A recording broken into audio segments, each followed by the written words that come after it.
Offer and acceptance the foundation of a contract. मतलब एक contract की शुरुआत कहाँ से होती है, उसमें ऑफर एंड एक्सेप्टेंस का क्या रोल होता है, आइए जानते हैं। The headlines means that the offer and acceptance are the most fundamental element of a legally binding contract.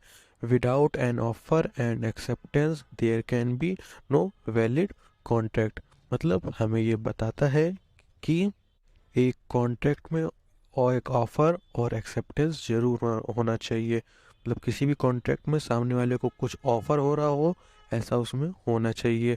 और वो एक लीगल बाइंडिंग, मतलब लीगल लॉ, जितने भी लीगल लॉज हैं हमारे, उसके अंदर होना चाहिए। अगर किसी भी कॉन्ट्रैक्ट में एक ऑफर नहीं होता है, सामने वाले को अगर आप कुछ ऑफर नहीं कर रहे हैं, तो वो कॉन्ट्रैक्ट वैलिड कॉन्ट्रैक्ट नहीं माना जाएगा।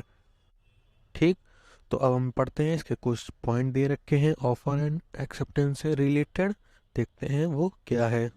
हमारा पहला पॉइंट है the importance of offer and acceptance in contract law. मतलब ऑफर लॉ की और कॉन्ट्रैक्ट में ऑफर एंड एक्सेप्टेंस की क्या इम्पोर्टेंस है। ठीक, सारी ये जानते हैं।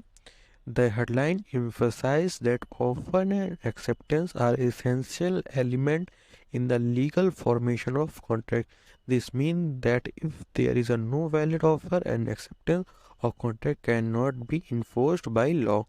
मतलब एक कॉन्ट्रैक्ट बनाने के लिए उसमें एक ऑफर एंड एक्सेप्टेंस होना ही चाहिए, तभी वो कॉन्ट्रैक्ट वैलिड माना जाएगा। बिना उस कॉन्ट्रैक्ट में कोई भी ऑफर और कोई एक्सेप्टेंस के वो कॉन्ट्रैक्ट नहीं माना जाएगा, और वो लॉ के अंदर नहीं आएगा, और बाद में आप उसे स्यू नहीं कर सकते, किसी तरह की आपको हेल्प वगैरह नहीं मिलेगी अगर आप इस चीज़ का ध्यान नहीं रखते हैं। तो इसलिए कोई भी कॉन्ट्रैक्ट लॉ के अंदर आना ही चाहिए, जिससे कि वो एक वैलिड कॉन्ट्रैक्ट बन सके। ठीक, हमारा सेकंड पॉइंट क्या है, understanding the process of offer of acceptance in contractual relationship. हम उसका प्रोसेस क्या है वो समझेंगे। तो क्या लिखा है, the process of offer and acceptance is a chronicle for creating a legal binding contract. It is important to understand the steps involve in the offer and acceptance process to ensure that both parties are on the same page and agree to the term of the contract। मतलब एक offer acceptance, जब भी हम कोई contract बनाते हैं तो उसमें जितने भी चीज़ें हम टर्म एंड कंडीशन लिखते हैं, तो वो बहुत मुश्किल हो सकता है कॉन्ट्रैक्ट को बनाना। इसलिए हमें उसमें जो भी चीज़ें वो साफ साफ लिखनी चाहिए कि हम सामने वाले को क्या ऑफ़र दे रहे हैं, और सामने वाले को उससे साफ साफ समझ में आना चाहिए और उसे एक्सेप्ट करना चाहिए। सेम पेज, मतलब दोनों एक ही चीज़ समझ रहे हो, जो भी उस कॉन्ट्रैक्ट में लिखा है वो ऐसा ना हो कि सामने वाला उसे कुछ और समझ रहा हो और वो दूसरा वाला उसे कुछ और समझ रहा हो। इसलिए जो भी चीज़ है उन दोनों को साफ साफ समझ में आनी चाहिए। ठीक, ऐसा उसमें लिखा होना चाहिए। तो ये कभी कभी बहुत मुश्किल हो जाता है, कभी कभी लोग गलत भी मतलब निकाल लेते हैं कि आपने कुछ लिखा और सामने वाला उसे कुछ और समझ रहा हो। इसलिए देखते हैं अब हमारा तीसरा पॉइंट क्या है, the role of offer and acceptance establishing legal obligation. क्या रोल है देखते हैं। When a offer is made and acceptance, both parties are legally obligated to fulfill their obligation under the term of the contract. The offer and acceptance process is critical in creating this legal obligation.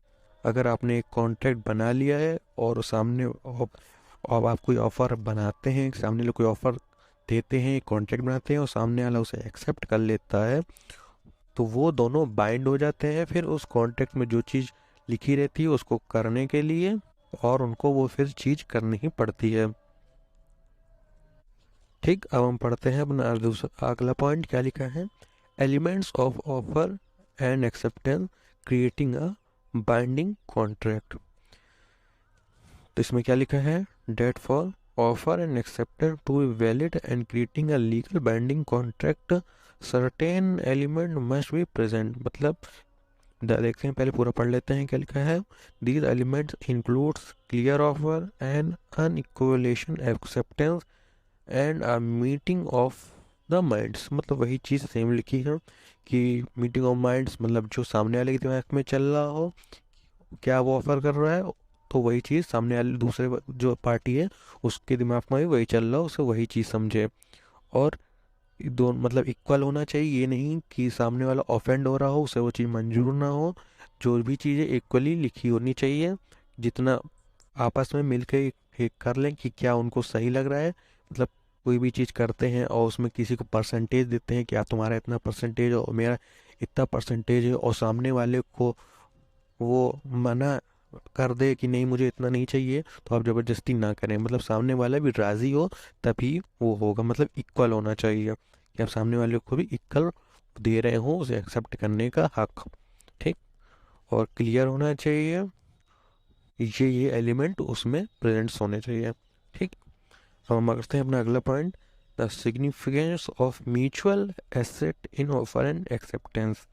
तो the mutual assent और the agreement of both parties to the term of the contract is critical component of offer and acceptance process.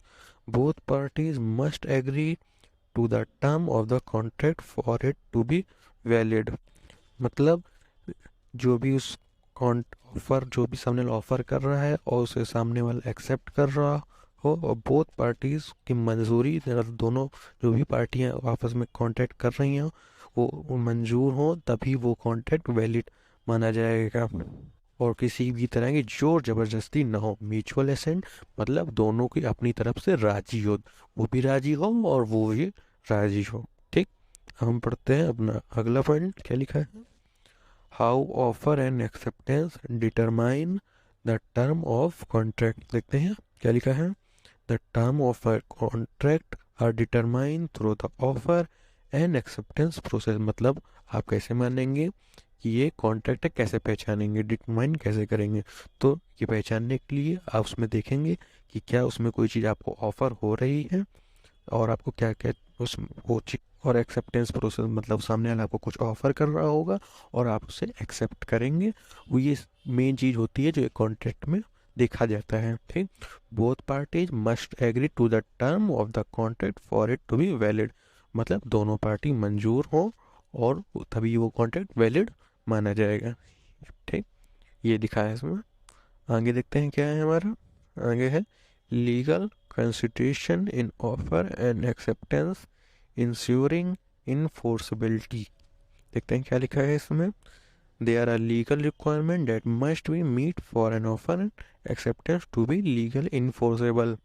It is important to agree to the requirement to ensure that resulting contract is legally binding।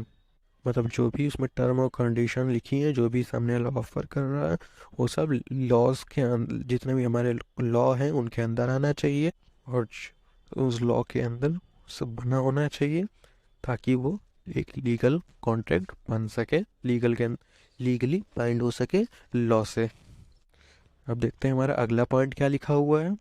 अगला point लिखा है हमारा, common mistakes in offer and acceptance avoiding contractual dispute. देखते हैं क्या common mistakes होती हैं जो हम एक ऑफर एक्सेप्टेंस को बनाते समय करते हैं, तो हमें वो नहीं करनी चाहिए। तो they are a common mistake that can occur during the offer and acceptance process that can lead to be contractual dispute. It is important to be aware of these mistakes and how to avoid them to minimize the risk of disputes। ये बहुत तरह के हो सकते हैं, जैसे कि delay in work progress, time extension, time लगना, और वर्क जो हमारा काम है उसमें देरी होते रहना, इस तरह के।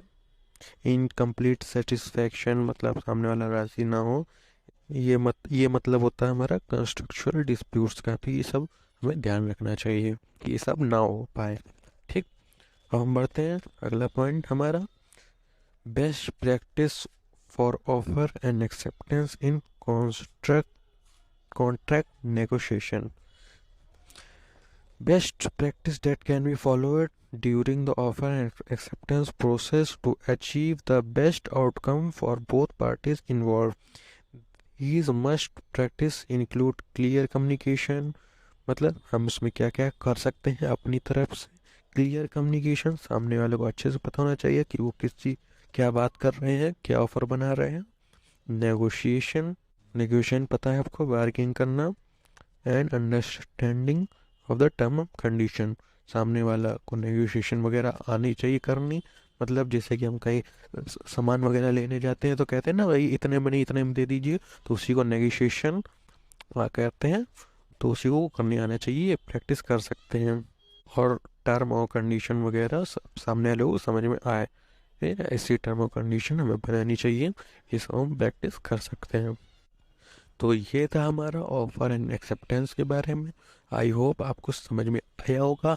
अगर आपको समझ में आया तो प्लीज़ हमारा चैनल सब्सक्राइब करिए, और इसी तरह की और भी वीडियोस और इसी से रिलेटेड और भी इंफॉर्मेशन के लिए हमारे अगले वीडियोस जो आने वाले हैं वो देखिए, हमारे पिछले वीडियोस। और इस वीडियो को पसंद आया तो लाइक ज़रूर करिएगा, और हमारा चैनल जरूर सब्सक्राइब कर लीजिएगा इसी तरह की और